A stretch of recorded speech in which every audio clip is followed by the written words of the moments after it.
tempo e estudos. Vou começar, obviamente, me apresentando. Olá, eu sou a Mabô, M-A-B-O-H. Eu tenho 38 anos, sou cantora, compositora, produtora musical, preparadora vocal, locutora também, mais recentemente adicionei a profissão de locutora. E estou estudando para também fazer edição de áudio e vídeo. Como é que faz todas essas coisas? Estudo de gerenciamento de tempo. Eu estou pensando também, mas aí eu vou ter que regerenciar tudo isso depois que eu terminar o curso de edição de áudio e vídeo para entrar no curso de dublagem. Mas sim, já penso em estender também dessa forma. A minha profissão me obriga a gerenciar melhor o meu tempo. Não só a minha profissão, mas também as minhas neuroatipias. Um termo que está muito em alta para coisas que já existiam. Todo mundo sabe que é uma pessoa neuroatípica. A pessoa que é neuroatípica é uma pessoa cujo cérebro funciona de uma forma um pouco diferente. Nem melhor, nem pior, apenas diferente. O que seriam as minhas neuroatipias? Eu tenho TDAH, com muita ênfase no H, e durante essa aula vocês vão perceber pelo meu rosto e pelas minhas mãos que esse H está sempre presente. E a gente tenta usar, né, da melhor forma possível. E provavelmente, em breve, um diagnóstico de autismo leve adulto, que me leva a ter algumas características que servem muito bem ao meu trabalho. Porém, todas elas precisam ser equilibradas, essas características, para que eu possa fazer tudo de uma maneira bastante interessante. Por que falar das neuroatipias aqui importa? Porque as neuroatipias fazem com que a gente enxergue o tempo de uma forma diferente. Que você sinta o tempo de uma forma diferente. Além dessas neuroatipias, eu já sofro há quase 20 anos também de depressão e ansiedade. Quadros que juntos geram episódios de pânico e por isso eu preciso mais do que nunca de gerenciamento de tempo. Porque essa disciplina de gerenciar o tempo, ela traz conforto. Daqui a pouco vocês vão começar a compreender. Vamos falar primeiro daquilo que compõe a base desse curso rápido. Nós temos aqui o tempo, nós temos os estudos e temos o gerenciamento de um modo geral. Tempo é um assunto extremamente complexo de se tratar. Existem várias definições para tempo. Para você, o que é o tempo?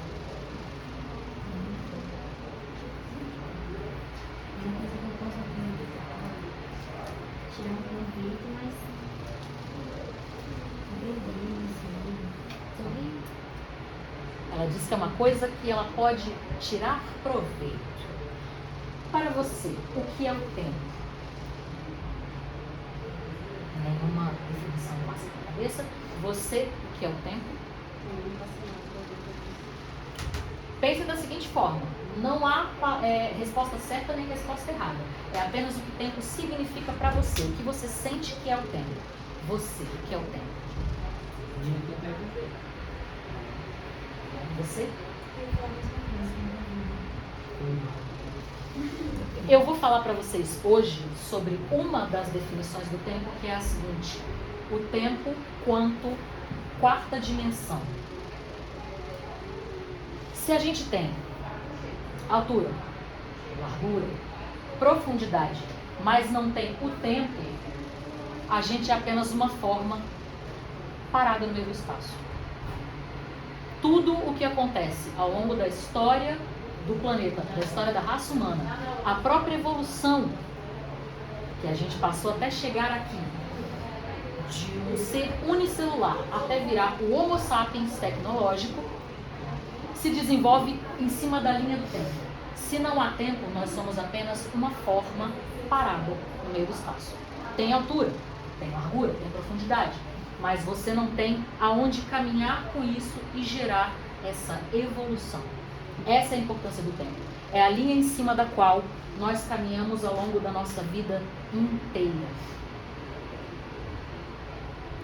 O tempo também tem uma relação com o corpo humano de obsolescência. Alguns já devem ter ouvido essa palavra. Dentro de tecnologia, obsolescência programada. É onde os objetos tecnológicos são programados para ter uma sobrevida e decair, para que você vá lá e compre outro objeto e assim mantenha a economia rodando, certo?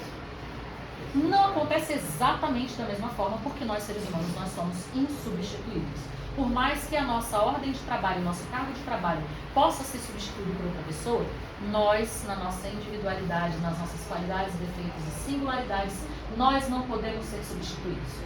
Ao contrário do que a sociedade quer fazer a gente pensar, nunca caiam nessa armadilha. Nós, quanto seres humanos individuais, não somos substituíveis. Voltando à obsolescência, como ela acontece com o ser humano? Nossas células todas do corpo são substituídas de 3 a 6 meses. Daqui a 6 meses, nenhum de nós que está dentro dessa sala será exatamente a mesma pessoa que estava aqui. Bom, como não? Se eu continuo tendo os meus princípios, se eu continuo tendo os meus raciocínios, meus pensamentos, minha construção pessoal, mas a parte de carne, a célula morre, vai sendo substituída, morre, vai sendo substituída. Só que com o tempo, essa substituição começa a não acontecer mais de forma tão competente. E é aí que se dá o processo de envelhecimento. O cérebro tem, vamos lá, 30 bilhões de neurônios. A cada semana morre 100 mil e são feitos outros 100 mil. Até uma determinada fase da nossa vida. Chega uma idade em que a gente entra em processo de decréscimo.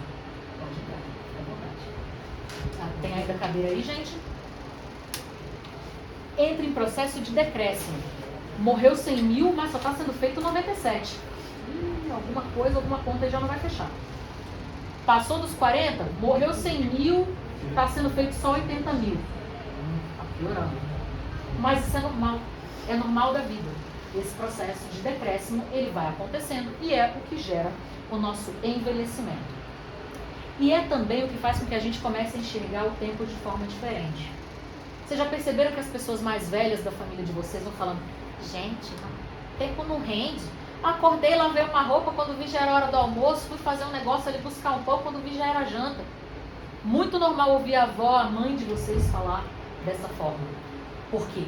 Com a obsolescência do corpo, a gente, por mais preciso que a gente seja, a gente começa a fazer as coisas de uma forma um pouco mais lenta, leva mais tempo para fazer as coisas, de forma que aquelas 24 horas já não são suficientes para fazer as coisas como quando você era jovem. Então, sim, aos seus olhos o tempo está passando diferente. O planeta está rodando mais rápido? Alguns cientistas dizem que até que sim, só que não suficientemente para que a gente veja o tempo rendendo tão pouco assim. É mais de uma obsolescência do próprio corpo humano.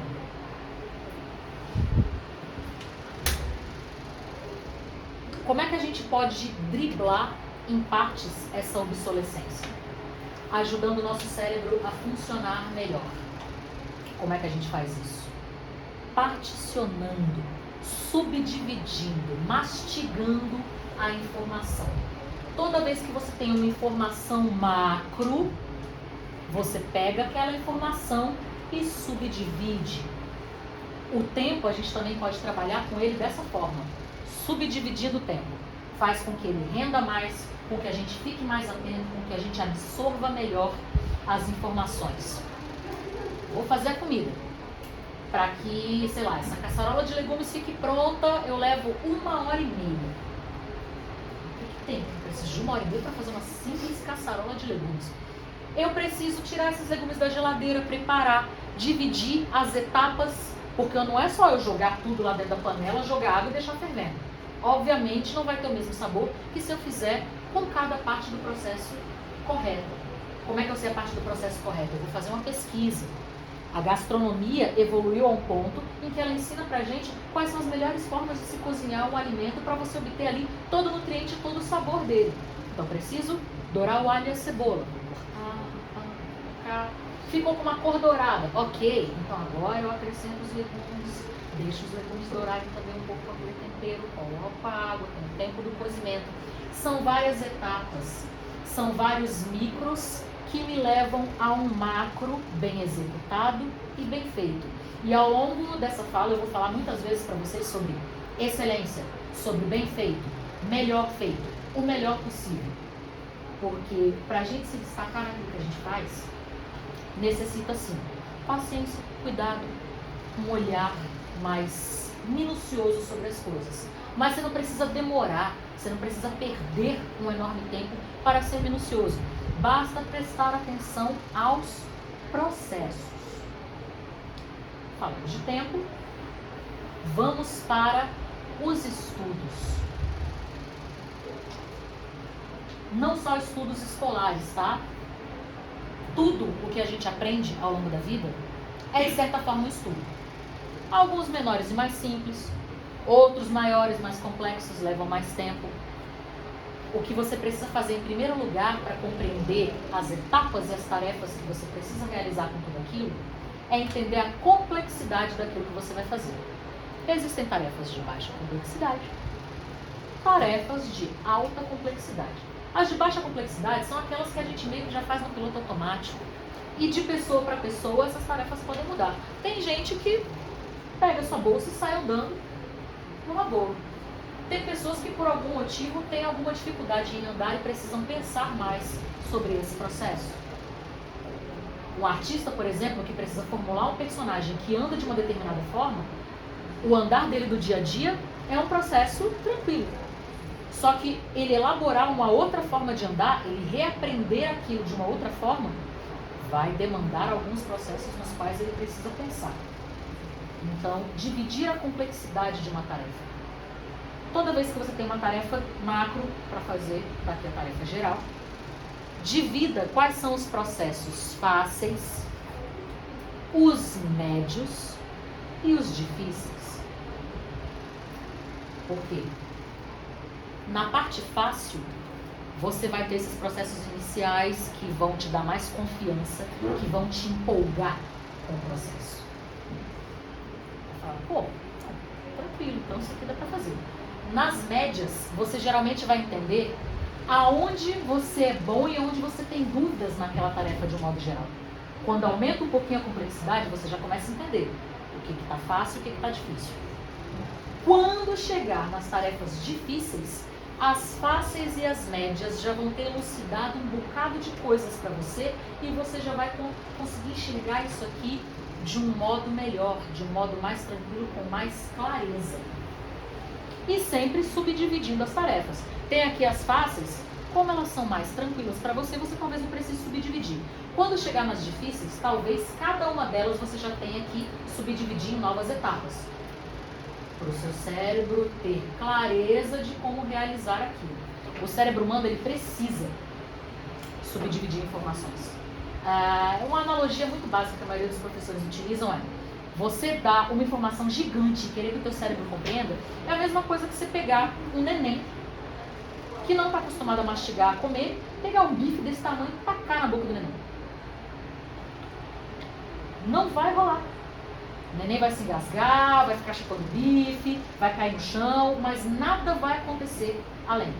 Não vai ter a partição daquele bife, ele não vai absorver, não vai entrar nutriente, porque ele não está apto àquela tarefa. Então você, uma criança, o que você vai lá fazer? Uma criança já tem idade para comer carne, obviamente. Você vai dividir em pedacinhos pequenos, que ela vai conseguir colocar na boca, mastigar, entender aquela comida. A observação, que é uma coisa que a gente faz muito na infância e que depois a gente vai perdendo essa questão. Estudo. Essa aqui é muito boa, vocês já devem ter ouvido, ou no segundo grau, ou agora na fase universitária. Estudar é entender, não é decorar. A gente fez muito isso na fase de escola. Infelizmente, o ensino no Brasil, ele ainda é moldado de uma forma muito antiga, soca a informação em você, na semana de prova você vai lá e cospe aquilo no papel, ganha uma nota, sai feliz, 2 semanas depois você não lembra de nada. Quando você for para a parte prática daquilo, quando você for aplicar aquilo na vida, não é uma folha de prova. Você não vai ganhar nota, você vai estar numa situação que vai estar te testando na prática. Se você esqueceu aquela informação, com o que é que você vai se virar na hora do vamos ver? Por isso você precisa entender o que você está estudando. E a melhor forma de entender para o cérebro humano é você subdividir essa informação. Já vou jogar aqui uma frase que eu vou repeti-la ao longo dessa fala. Estava aqui no número 10 das minhas anotações, mas eu acho que é interessante colocar isso agora já para abrir ideias. Você só soluciona o problema que você vê.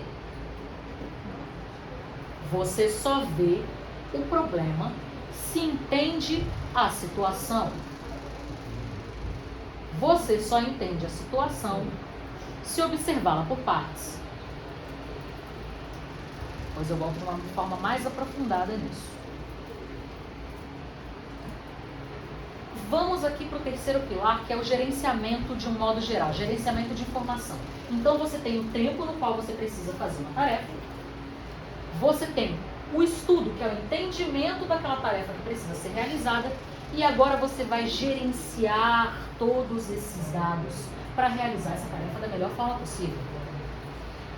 Tem gente para quem uma caderneta e um lápis é sucesso, é tudo que você precisa. Tem gente que vai precisar de mais coisas. Você precisa de ferramentas para te ajudar da melhor forma possível, para te dar conforto durante as tarefas. Conforto. Palavra estranha de se usar nesse contexto.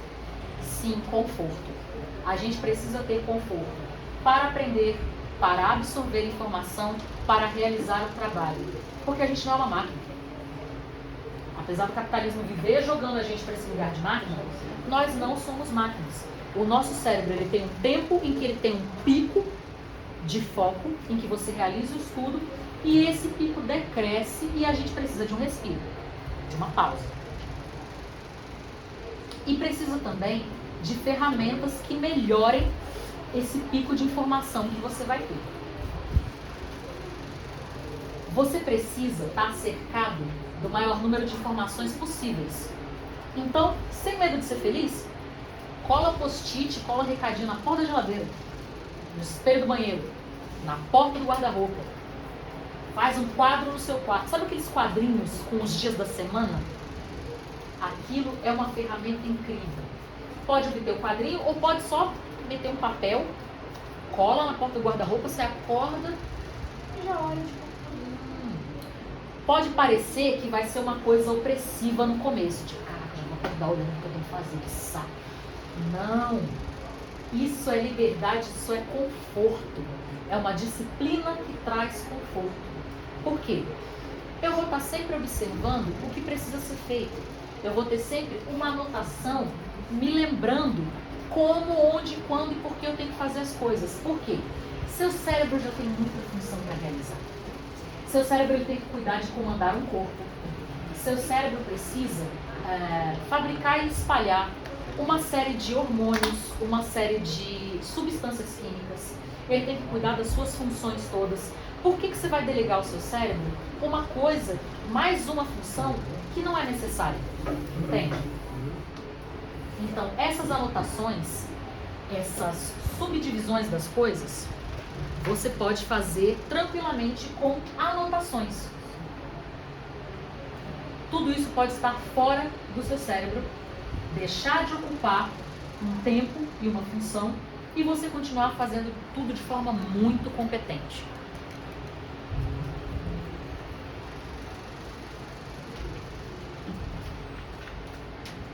Podem perceber que as pessoas, quando elas vão envelhecendo, elas ficam muito preocupadas com uma coisa. Eu tenho que ir no mercado, tem esses itens que eu preciso comprar, aí eu chego em casa, esqueci tal coisa, tenho que comprar esse outro negócio. Galera, pra que sobrecarregar o cérebro com uma coisa que pode ser feita fora dele? Listas. Não tenham vergonha de fazer listas. Não é demérito nenhum.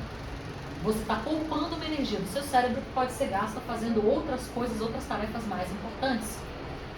Então, lista no celular, lista na porta da geladeira, para todas as coisas que vocês forem fazer. Por que as listas são importantes? Porque é nelas que você subdivide as tarefas todas, ou as etapas das tarefas.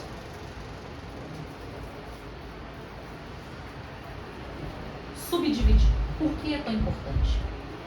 melhor do que você estudar uma matéria inteira num único dia é você particionar essa informação ao longo de uma semana toda. Você tem mais foco, usa menos tempo e faz uma exposição maior para o seu cérebro daquelas informações. Exposição? O que é isso? Eu estou aprendendo sobre, sei lá, gastronomia. Vamos voltar para esse exemplo que é bem interessante.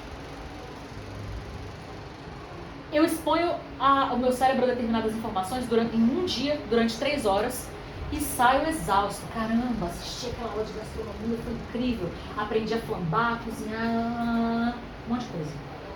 Dali a 2, 3 dias, você vai tendo um decréscimo daquelas informações. Você não pegou mais aquelas informações. Pode ser que dali a uma semana você já esteja em 50% de rendimento daquelas informações. E se eu fizer de um outro jeito? Meia hora por dia eu vou estudar sobre gastronomia, cada dia um tópico por meia hora aqui, ó. Eu vou botar para cronometrar e vou estudar apenas meia hora. Meia hora será que é suficiente? Na segunda-feira eu me expus a meia hora de conteúdo. Dormir de segunda para terça, meu cérebro em segundo plano, enquanto eu durmo, vai fazendo a decupagem daquela informação, como se tivesse sempre um aplicativozinho em segundo plano, fazendo entendimento daquilo. Terça-feira, eu já me expus a um outro conteúdo que já me lembra de algumas coisas que eu vi ontem, já encaixa ali, então é por isso que isso aqui é feito de tal forma. Dormir, meu cérebro já decupou mais um pouco, já entendeu mais um pouco aquela informação. Na quarta, na quinta, na sexta, seu cérebro teve 5 exposições àquele tema. A possibilidade de dali a um mês você se lembrar daquilo é muito maior do que se você tivesse estudado tudo em apenas um dia.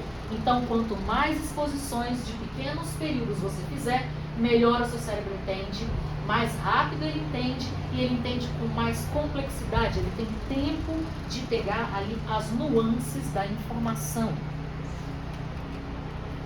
Outra coisa interessante também é, se eu me mantenho sempre estudando, mesmo que seja um pouquinho por dia, eu estou mantendo o meu cérebro mais vivo, conhecimento mais vivo, estou mantendo o meu cérebro fluente em estudos. Porque é uma capacidade que a gente aprende e se você vai parando de estudar, o seu cérebro vai aprendendo a desaprender. É extremamente curioso. Tudo pode ser ensinado para o nosso cérebro. A gente acha que porque a gente estudou na escola, dos 4 anos de idade até os 17, aí depois foi para a faculdade e tal. Aprendi a estudar. Pro resto da vida eu vou saber estudar. Não. Super não. Alguém já ouviu falar do barco de Teseu? É um mito dentro da mitologia grega que fala sobre como nós não somos mais os mesmos. A pessoa que nós éramos ontem não é mais a pessoa de hoje e que também não será a pessoa de amanhã. Teseu, esse herói grego, ele tinha um barco que sempre corria pelo Rio dos Mortos, o rio Estige. Esse barco, com o tempo, ele ia estragando, uma tábua ou outra ia ruindo, mas aquele barco era muito necessário para passar pelo Rio dos Mortos. Ele ia trocando as tábuas. Depois de um certo tempo, todas as tábuas tinham sido trocadas. O primeiro barco era o barco de Teseu. O barco, no meio do processo, com umas tábuas antigas e outras trocadas, também era o barco de Teseu. No fim do processo, sem nenhuma tábua antiga, com todas novas, ele ainda era o barco de Teseu. Lembra que eu falei que o nosso corpo renova todas as células de 3 a 6 meses?